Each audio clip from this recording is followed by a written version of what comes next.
नमस्कार दोस्तों, स्वागत है आप सभी का एक बार फिर से हमारे इस YouTube चैनल पर द सनातन विद्या में। तो दोस्तों, इस साल में शनि की साढ़े साती हो रही है। प्रारंभ किन राशियों पर रहेंगी साढ़े साती का साया? साढ़े साती किन राशियों की जिंदगी को बदल करके रख देगा? साढ़े साती में क्या लाभ क्या हानि होगी? साढ़े साती में क्या करना चाहिए और क्या नहीं करना चाहिए? शनि की कृपा से साढ़े साती में क्या कुछ हासिल करेंगे? जी हाँ दोस्तों, साल 2023 कई राशियों की जिंदगी में बदलाव लेकर आ रहा है। शनि मकर राशि से निकलकर कुंभ में चले जाएंगे। दोस्तों, जब जब शनि अपनी चाल में बदलाव करते हैं तो लोगों के जीवन में बड़े से बड़ा परिवर्तन आता है। दोस्तों, जिंदगी पल भर में कब बदल जाए कब पलट जाए पता ही नहीं चलता। जानेंगे वो कौन कौन सी राशियां होने वाली हैं जिनके ऊपर शनि की साढ़े साती का साया खत्म होगा और शनि की साढ़े साती का साया लगने जा रहा है। उससे पहले शनि की साढ़े साती के बारे में कुछ जानकारी जान लीजिए। जब जब जीवन में साढ़े साती का आरंभ होता है या फिर दहिया आती है तो जीवन में बड़े बदलाव होते हैं। दोस्तों, जीवन का जो चक्र है हमारा, इसमें विधाता ने कुछ इस तरीके से हमारी किस्मत बनाई है। किसी को सर्वगुण संपन्न नहीं बनाया। दुनिया में ऐसा कोई व्यक्ति नहीं है जो कहते हैं कि मेरे अंदर सब खुशियां है, या फिर मैं सर्व संपूर्ण व्यक्ति हूँ, या फिर मेरे को जीवन में सभी चीजें मिली हैं, या फिर मैंने जीवन में सब कुछ प्राप्त कर लिया है। ऐसा कोई भी व्यक्ति आपको इस दुनिया में नहीं मिलेगा। या फिर ऐसा कोई कह भी दे कि मैं कभी बीमार नहीं हुआ, यानी कि कहीं ना कहीं ईश्वर ने एक दूसरे में कुछ ना कुछ कमियां रखी है, और वो इसलिए रखी है कि आप इंसान हैं। और कभी भी घमंड ना करें, क्योंकि आप जिस दिन घमंड करेंगे कि मैं ही सबसे बेहतर हूँ, मेरे ऊपर कोई नहीं है, मुझे दुनिया में कोई नहीं हरा सकता, या फिर मैं सबसे ऊपर रहूंगा, मेरे से ऊपर कोई आ नहीं सकता, फिर मेरा ही रुतबा रहेगा। अगर आप ऐसा सोचते हैं तो यहाँ से आपके पतन का समय शुरू हो जाता है। और दोस्तों, शनि देव के बारे में कहा जाता है कि शनि देव ऐसे ही लोगों को सबक सिखाने के लिए साढ़े साती दिया और महादशा के रूप में आते हैं। अगर आप हमेशा दूसरे व्यक्ति को नीचा दिखाने का प्रयास करते हैं तो ऐसे आपको सावधान हो जाना चाहिए, क्योंकि शनिदेव की साढ़े सात थी। क्योंकि शनिदेव की साढ़े साती आपको मनुष्य का वास्तविक कर्तव्य बता देगा। शनिदेव अपनी दशा महादशा साढ़े साती और ढया में व्यक्ति को इतना ज्यादा रगड़ते हैं कि वो दर दर की ठोकरें खाने पर मजबूर हो जाता है। अब आइए जानते हैं वो कौन सी राशि है जिसके ऊपर से शनि की साढ़े साती खत्म हो जाएगी। तो दोस्तों, आपकी जानकारी के लिए बता दें, धनु राशि से शनि की साढ़े साती खत्म हो जाएगी। पिछले 7.5 साल से धनु राशि शनि की साढ़े साती की चपेट में थी, जिसके चलते कुछ लोगों को मिला जुला परिणाम प्राप्त हुआ तो कुछ लोगों को अपने जीवन में काफी संघर्ष करना पड़ा। आपके ऊपर से शनि की साढ़े साती हट जाएगी और वर्तमान समय में मकर और कुंभ राशि, इन दोनों को शनि की साढ़े साती लगी रहेंगी। तो वही दोस्तों, मीन राशि वो राशि है जिसके ऊपर शनिदेव की साढ़े साती का दौर प्रारंभ होने वाला है। अब सभी देवी मीन राशि वाले लोगों की परीक्षा लेने के लिए अपने आप को तैयार कर चुके हैं। अब आपके जीवन में शनि देव का प्रवेश होने वाला है। अब आपको अपने जीवन का असली टेस्ट मालूम होगा। विपरीत परिस्थिति में आप कितना बेहतर प्रदर्शन करते हैं, या फिर आप अपनी आप को किस प्रकार से संभालते हैं, आप किस प्रकार से अपनी जीवन में ईमानदारी के साथ सच्चाई के साथ खड़े रहते हैं, ये अब आपको शनिदेव की साढ़े साती में पता चल जाएगा। अगर आप पूरी ईमानदारी के साथ अपने कार्य पर अडिग होकर के चलते हैं तो शनिदेव की साढ़े साती का प्रभाव आपको उतना नुकसान नहीं पहुंचाएगा। शनिदेव आपकी कितनी परीक्षा क्यों ना ले, आपको घबराने की जरूरत नहीं है। पूरी ईमानदारी के साथ आपको कार्य करना है। अब चलिए उन दो राशियों के बारे में बात करते हैं जिनके ऊपर शनि देव की साढ़े साती बरकरार है। तो दोस्तों, वो राशि मकर राशि और कुंभ राशि है। आपको बता दें, शनि देव एक राशि में 7.5 साल तक अपना प्रभाव दिखाते हैं, यानी कि साढ़े साती का दौर 7.5 साल का होता है। मकर राशि वालों के लिए क्या गुड न्यूज रहेगी, क्योंकि शनिदेव की साढ़े साती का अंतिम चरण लाभदायक माना जाता है।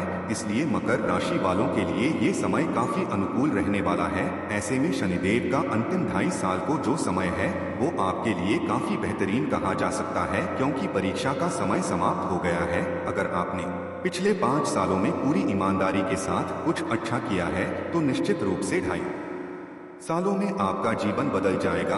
वहीं अगर कुंभ राशि वालों के बारे में बात की जाए तो कुंभ राशि वाले जातकों के जीवन में शनिदेव की 7.5 का दूसरा चरण का प्रभाव शुरू होगा। तो ऐसे में शनिदेव की परीक्षा अभी आपके जीवन में जारी रहेंगी। शनिदेव के प्रभाव से वैसे तो आपको अपने जीवन में काफी लाभ नहीं मिलने वाला है, क्योंकि शनिदेव आपकी लगने में ही गोचर करेंगे। हालांकि मानसिक रूप से थोड़ा परेशान होना पड़ सकता है, क्योंकि चंद्रमा और शनि देव की युति खराब मानी जाती है। आइए जानते हैं इन राशियों को किन किन चीजों से दूरी बनाकर रखना चाहिए, क्योंकि अब शनि की दृष्टि इन्हीं 3 राशियों पर सबसे ज्यादा रहने वाली है। मकर राशि वालों के लिए बहुत बड़ी राहत की बात है कि इनके पास कारोबार भी तेजी से इजाफा होगा, काम कारोबार बढ़ेगा, आपके जीवन साथी की सेहत अच्छी रहेगी, आपका वैवाहिक जीवन भी अच्छा हो जाएगा और आपकी संबंध जो पिछले दिनों में खराब हुए हैं वो भी बेहतर हो जाएंगे। आपका काम, आपकी सेल्स नहीं बढ़ पा रही थी, ग्रोथ करेगी। कुल मिलाकर के मकर राशि वालों के लिए बढ़िया रहने वाला है,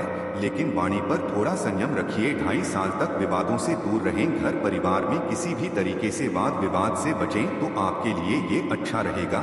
फिर अंतिम 2.5 साल जो है आपको नुकसान नहीं होगा, लेकिन शनि अंतिम 2.5 साल में धन लाभ पिछले 5 साल के मुकाबले ज्यादा देंगे। ये उनके लिए सबसे ज्यादा प्लस पॉइंट है। अब बात करते हैं कुंभ राशि वालों के बारे में। कुंभ राशि वालों के शनि अभी तक 12वीं भाग में चल रहे थे, जिसके कारण उनके खर्चों में अनायास वृद्धि हो रही थी। परेशानियां, बीमारी से परेशान हैं, रोग से परेशान हैं, शत्रु बाधा बहुत ज्यादा थी, तो इसमें अब थोड़ी बहुत राहत मिलेगी। शनि अब किसी व्यक्ति की राशि में आते हैं तो उस व्यक्ति के जीवन में बड़ा परिवर्तन देखने को मिलता है। अब आपको बता दें, सभी अपनी मूल त्रिकोण राशि कुंभ राशि में आएंगे, तो ऐसे में कुंभ राशि वालों को अपने हर कार्य में सफलता की प्राप्ति होगी। मान सम्मान, पद प्रतिष्ठा आपको प्राप्त हो सकता है।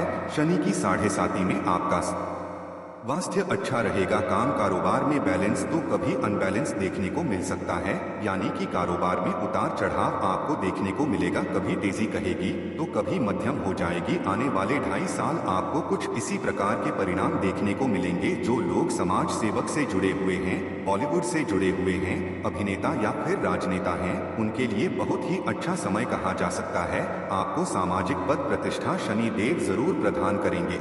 लेकिन दोस्तों, शनिदेव की 7.5 के घर में ज्ञान आपको अपनी वाणी और क्रोध पर नियंत्रण रखने की आवश्यकता है, अन्यथा यही क्रोध आपको अपने पद से हटवा भी सकता है। विवादों से बचने का प्रयास करें, अन्यथा विवादों के चलते सुर्खियों में रह सकते हैं।